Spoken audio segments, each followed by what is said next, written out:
Even now, says the Lord, return to me with your whole heart, for I am gracious and merciful.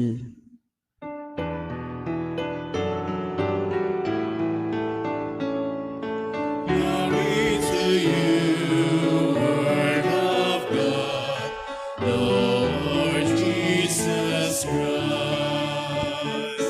Glory to you, Word of God, Lord Jesus Christ. The Lord be with you. And with your spirit. A reading from the Holy Gospel according to Saint Luke. Glory to you, O Lord.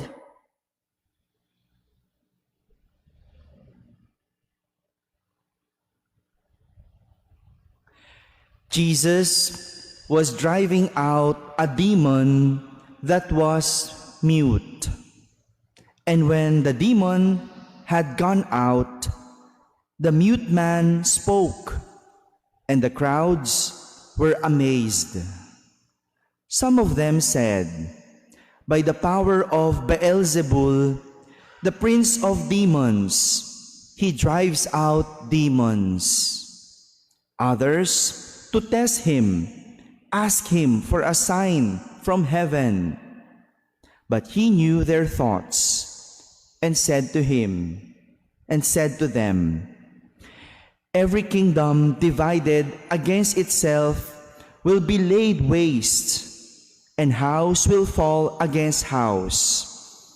And if Satan is divided against himself, how will his kingdom stand?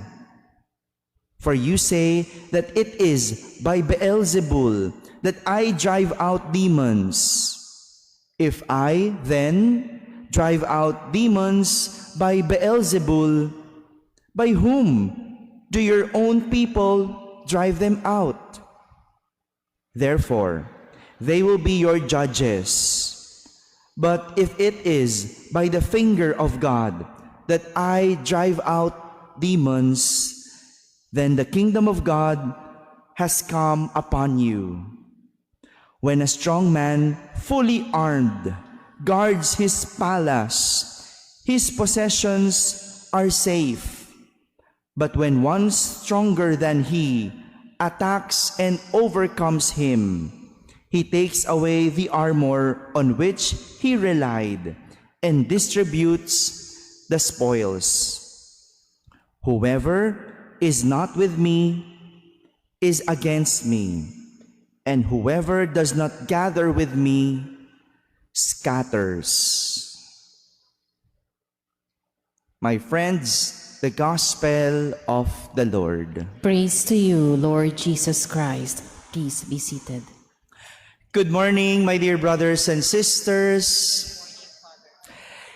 Yesterday, we heard from Moses that God wanted the Israelites to build a better life, to have a good life. After being slaves in Egypt, God wants them to be brought to the land where He prepared for them. Gusto ng Diyos maging magandang buhay ng mga Israelita. Gusto ng Diyos magkaroon sila ng maayos na buhay. Kasi inalipin sila pinahirapan sila. Nasira yung buhay nila sa Ehipto. Kaya gusto niyang dalhin ang mga Israelita sa isang lugar kung saan inihanda niya sa kanila ang lupaing pangako o ipinangako.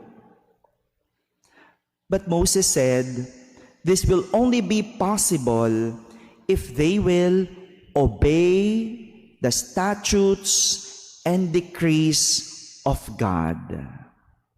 Mangyayari lang na magkaroon sila ng magandang buhay kung susunod sila sa mga kautusan at aral ng Diyos. That was yesterday. However, instead of having better lives through obedience, in our first reading, the Israelites lived their lives according to their will. They chose evil over good. They did not listen to God's commands. And so, what do you think happened? Hello? Dahil hindi nakinig sa Diyos, did they have a better life? Dahil hindi sinunod ang Diyos, naging maganda ba ang kanilang buhay? But despite their choice, God still sent prophets to warn them and told them to return to God. Sa kabila ng hindi nila pagpili sa pagsunod sa Diyos, hindi pa rin sumuko ang Diyos. Nagpadala siya ng mga propeta na magtuturo, na magpapabalik sa kanila sa Diyos. Kahit na hindi nila pinakinggan ng Diyos, hindi sa kanila sumuko ang Diyos. Nagpadala siya ng magtuturo sa kanila para magbalik loob sila sa Diyos. Ngunit ang nakakalungkot, hindi nila sila pinakinggan, ni pinahalagahan. Nagmatigas sila at masahol pa ang ginawa nila kaysa ginawa ng kanilang mga ninuno. That is the sad story. Hindi pa rin nakinig ang mga tao. When a person does not know how to listen and is not willing to change his ideas, opinions, or ways, we call him hard-headed. Diba? Yung mga hindi marunong makinig, mga hindi mo mapagbago ang paraan ng pag-iisip, mga paraan ng ginagawa sa buhay, ang tawag natin, matigas ang ulo, hard-headed. This is how the Israelites were to God. And all the prophets, tigas ng ulo, pinagsasabihan na, tinuturuan na. Ayaw pa rin baguhin ang pag-iisip, ayaw pa rin baguhin ang ginagawa. Hard-headed. It was difficult for them to change their ways despite being told. Mabuti sana kung ikasasama nila yung itinuturo sa kanila. Mabuti sana kung ikasisira nila yung mangyayari sa kanila kapag sumunod sila sa mga propeta. But God and all the prophets want them to have better lives. Tigas ng ulo. I'm sure most of the parents here makaka-relate.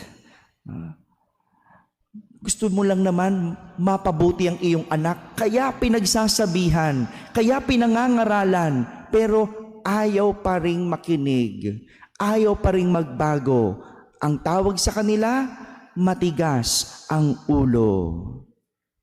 Meanwhile, in our gospel, almost the same attitude was shown by the Jews toward Jesus. Not that Jesus was teaching them something they needed to change. Hindi naman niya tinuturuan sila na baguhin ang kanilang pananaw, na baguhin ang kanilang mga ginagawa at pag-iisip. Not in this gospel. But at least feel what Jesus was doing for others. Hindi naman tinuturuan sila ni Jesus na baguhin ang kanilang pag-iisip.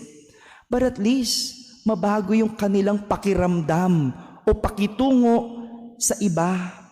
Yung maramdaman naman sana nila ang ginagawang malasakit ni Jesus sa mga nangangailangan, gaya nung sinasapian sa ating ebanghelyo. Hindi ka na naawa. Imagine, yung demonyong sumapi doon sa tao, mute, pipe. Ang hirap paalisin nun. Bakit? hindi nakakarinig. Imagine that. Sinong makakatulong doon? Kahit sinong magaling, hindi mapapalayas yung demonyo kasi hindi nakakarinig. But only Jesus did. Siya lang. Maawa na lang sana yung mga tao. Pero hindi na nga naawa, pinag-isipan pa ng masama si Jesus. Bakit? Kasi hindi nila maramdaman ang maawa sa kanilang kapwa na nahihirapan. Pinag-isipan pa ng masama si Jesus na galing daw kay Beelzebul.